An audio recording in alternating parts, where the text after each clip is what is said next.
Good afternoon, everybody. Where am I today? I'm on the roof. I'm up on my roof of my house. Why, you say? Why am I up here?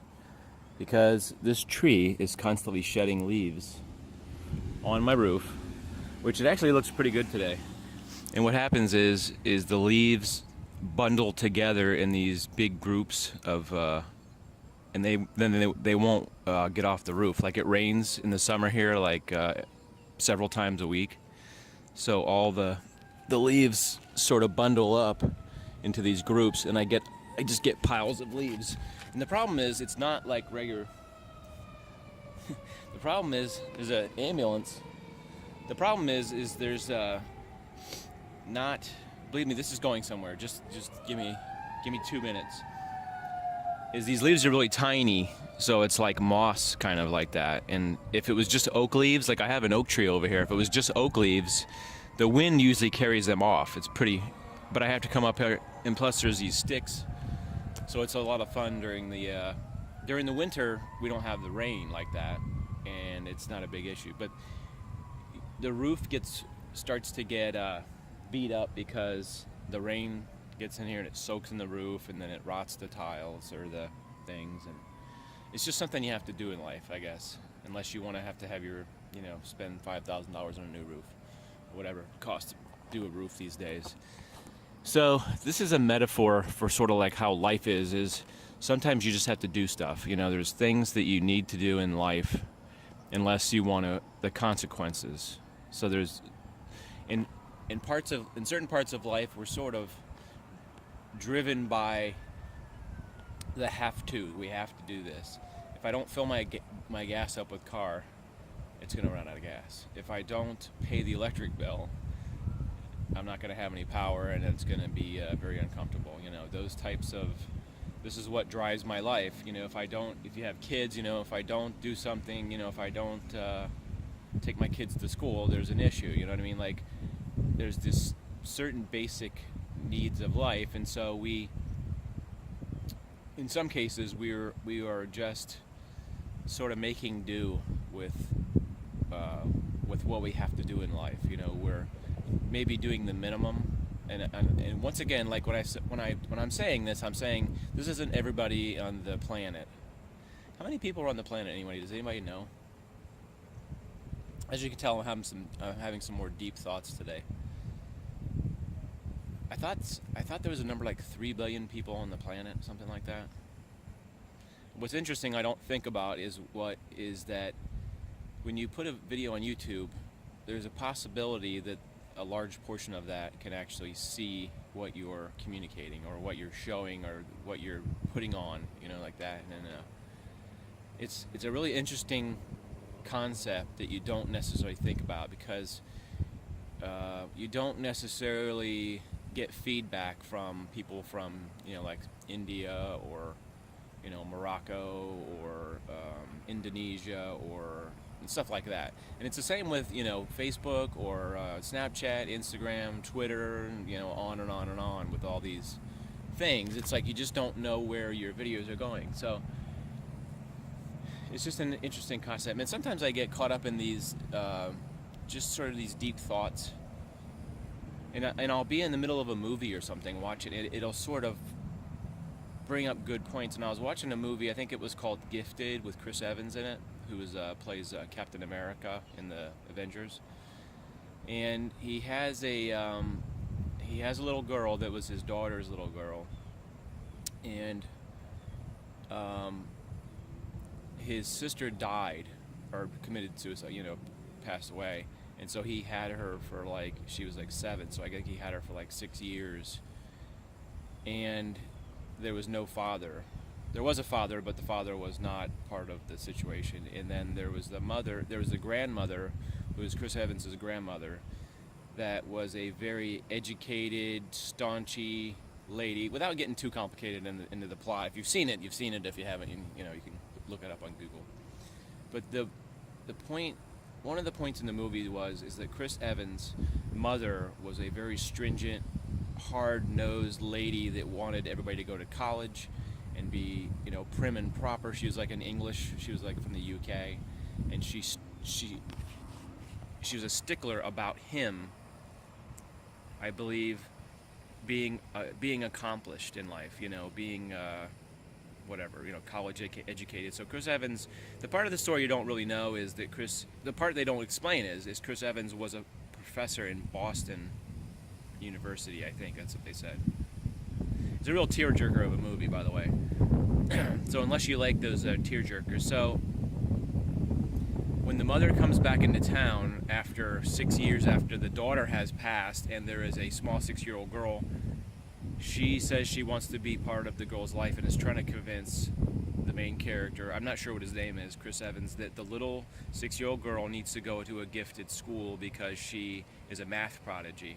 And so was her mother. And her mother was such a prodigy that she was working on the Millennium Problem, which I don't know what that is exactly, but some kind of mathematics equation that would maybe change. 2 birds just flew by. That would change the. I'm not sure. I really don't understand that part of the movie, but some big equation, like an Einstein level equation, and you get the impression that Chris Evans' mom never approved of him because he wasn't good enough, or something to that lines. He was always trying to live his life the way his mother wanted him. Like I'm saying, he of course was probably had a master's or whatever you have to be a college professor, or doctorate, or I don't know, what you have to have exactly, but probably a doctorate. And he was a college professor in psychology or whatever.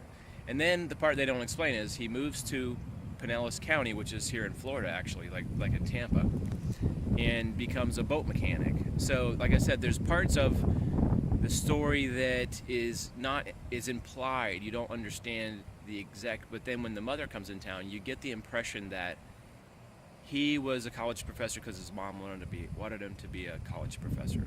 That's the part I'm trying to explain. So apparently at some point in his life, I don't know, Chris Evans in the movie looks like he is a 30-something-year-old guy. And he didn't have a girlfriend or a wife or anything, but he was taking care of his niece. And then the mother comes in and wants to take custody. And then at the end, the mother realizes that she wanted to do the same thing to her daughter, who was her daughter who died, who was the math prodigy. It's a little bit complicated, I guess. All right, so how does that apply to what thoughts it dreams up, or what thoughts it sparks in my head? Is like, in life, like I said, we're doing what we need to survive. Like, and if you went to college, you either got like a job that is somewhat on the level with a person that graduated college, or you got a job that, was whatever you decided to do. Maybe a job that you didn't have to be a college graduate to go to. It's just, in my case, I went to a 2-year college and I got a job in broadcasting, television production, and that's what I went to school for. And I did that for a while, and then I decided I wasn't happy in it, and I left to do other things. So there's always this, I think, what do I want to be doing, and what should I be doing? For some of us, And maybe you had a year of college, and then you dropped out, and you had to get a job or something like that. But I think it's like there's this whole thing about college that people have an understanding that, well, if you go to college, you're going to be, 80%, it's going to be a success in life, because you went to college. And sometimes, college isn't black and white these days. It's like, it can be college can be like a vocational school. They used to call them vocational schools, but now in Florida they're calling them like colleges. It's an equivalent to like a junior college, I guess you could say. There's all levels of education. Back when I was coming up, there was art schools too. Like that was just a general term. You called it an art school, or they had a place called Full Sail, which taught film and TV and that kind of thing. And I don't know what else they taught. Media arts, whatever. Before there was a thing called media arts, they taught that. And I don't, back in the 80s, I have known that people that had gone there and stuff. And you could get a 2-year degree in, your associates in science or whatever it's called. So what am I trying to sum up here? So, you're supposed to be, sometimes you feel like you're supposed to be what people want you to be, like your parents want you to be, or your friends expect you to be, or you always seem like there's some kind of social pressure to be what other people want. If you have really demanding parents, you may have been pushed in a direction. My parents weren't that way specifically. They didn't really push me to say you have to go to school. My dad's kind of thing was kind of like, you either need to go to school or you need to get a job. It was just sort of black and white like that, but it wasn't. So, there's so many different thoughts I'm having about this. Is I know people who are going through deference to their what they're doing now. I think people are constantly like, do I want to be doing what I'm doing? Is what I'm doing what I want to be doing, or am I just sort of existing? Like, I have a good job, and I have insurance, and I pay my bills, and you know what I mean? Like, I have a house, but is this the life that I chose, or is this the life that chose me? Am I passionate about what I'm doing? And I would say I would hazard to guess that more often than not, people are just doing what they have to do to get by. It's not necessarily their passion. And the reason I say that is because you see people on YouTube that have a job, but they do a YouTube business in something that's completely different. Let's just say, for instance, and I'm not putting down anybody when I mention like they're a plumber or they're a teacher or they're an insurance salesman. I'm just for instancing. I'm not picking on. My current occupation right now is I am a part-time photographer and video producer, as well as I do YouTube. That's sort of like where I am right now. Formerly, I have done many different jobs besides TV. I've worked at a hospital, and I've worked at an office, and I worked as an electrician, and I worked in construction, and I did a lot of different things. And I think my life's always been about like chasing your passion or that kind of thing. So what I want to somewhat sum up is that it's not always an easy thing to get from where you are to where you want to be. Or maybe in your head you're blocked by the fact that, well, I have to uproot everything that I'm doing to change careers or change paths. And sometimes you just don't know what your passion is. Like I said, say you're whatever, you're a policeman, or say you're a carpenter, or say you're a teacher, or just any job.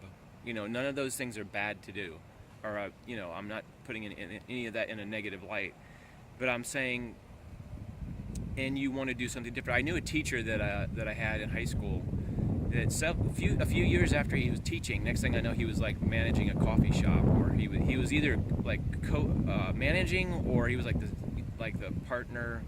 It was when coffee started to blow up in the 90s, I think it was, or 2000s, when everybody had gourmet coffee shops and everything. But this guy, and I thought to myself, he's a teacher. Why is he managing a coffee shop or whatever? Like I said, I didn't know if he was like a partner in it, but I would see him in there, and it makes you wonder, like, why did he go to college, and why did he, you know what I mean? So apparently he wasn't passionate about teaching. Maybe there was something there. And I think more often than not, a lot of us are doing jobs to maintain our lifestyle. Once you get a job and you have insurance and you make a certain amount of money, then you invest in a car and you have car payments, and then maybe you buy a house or something. You get invested in a lot of stuff, a lot of life things that you have to do. What am I trying to say? Responsibilities. You're sort of invest. And in YouTube, you see a lot of people that are like, they travel across country, and they're just travelers. Like they just sort of dropped their stuff and went out in the world. And it's not for everybody, but I think that we need to sometimes get out of our head and get out of our bubble to realize that we are probably capable of doing anything we put our minds to, with the exception of maybe being an astronaut or a NASCAR driver or something that's like really physically demanding. we could probably do anything that really wanted to. And so one day I had this epiphany because I was taking pictures of my grandson's football game. And one day I was just thinking, I could probably do this for a living. And there's no reason that I can't do that. There's really no reason. Except for maybe monetary reasons, but that's like a momentary hurdle. It's something that can be achieved. But anything that you really want to do and you're passionate about is probably not easy. It's not like you're going to be like, overnight, I'm going to be a veterinarian. Well, there's things that you have to do to get to there. Or if I'm going to be own my own business, there's steps to get there, and there's time and there is dedication to what you want to do. In some cases, like YouTube, it's a bit more simple. You just start uploading videos and then you hope that you gain an audience, and there's really a little to stop you, except if you don't have a cell phone and you don't have something to edit it on. These days you can edit on your phone if you have a decent phone, or you can edit it on a tablet or something, you know what I mean? Like it's a minimum investment, to get started in YouTube. I mean, you don't have to pay YouTube anything. And I just talk about YouTube as a metaphor for other things too. Like say you want to own your own lawn business. The only thing that's stopping you from being there is just these mental blocks that we have in our head. And I think that we need to get to those places, we need to sort of step out of our bubble where maybe people in your life have told you that you can't, or people have told you that they haven't told you can't, but nobody's told you that you can. Until now. Because I'm telling you, it is possible for anybody to do what they want to do and be passionate about it. The reason I haven't really achieved my recent goal of being a photographer, it's a little bit about money and it's a little bit about timing, but it's going to be a slow progression to get a business started and to get people, word of mouth and get people to know. If I was a business major, maybe I would go about it in a very form and fashion. I need to raise capital, and then I need to start a website, and then I need to invest in equipment, and then it's like a straight path, but some people refer to it as organic. I want to start taking pictures of, youth football, and then kind of progress from there, maybe into portrait photography or specialized portrait photography, things like this. Like instead of like going to the beach and taking a picture of it, or sitting in a chair and taking a portrait like that, maybe it would be outdoor portrait, things like that. There's just a lot of things, possibilities, and there's really nothing to stop me except me. Really, I'm the only thing that stands between me and where I want to be. And I talked about this a couple weeks back, and I just thought that I wanted to sort of clarify, because like I said, sometimes I get in this deep thought zone and I have a better grasp of what it is that I want to communicate, and I think that I'm able to communicate better when I'm getting in that zone, whatever it is. It just seems like thoughts are processing better on certain days, and you're able to. So that's why I wanted to talk about this today. Is there's really nothing stopping you from being where you wanted to be except yourself, because with the exception of, you're in a situation where you have 17 children and you haven't got time to do something, whatever, you're maybe you've recently had something happen that wasn't, great, and you're, physically unable to do things. With the exception of rare things, there are people who are physically challenged that are doing incredible things. There's a guy in MMA that has no legs that fights in MMA. I think he's missing an arm too.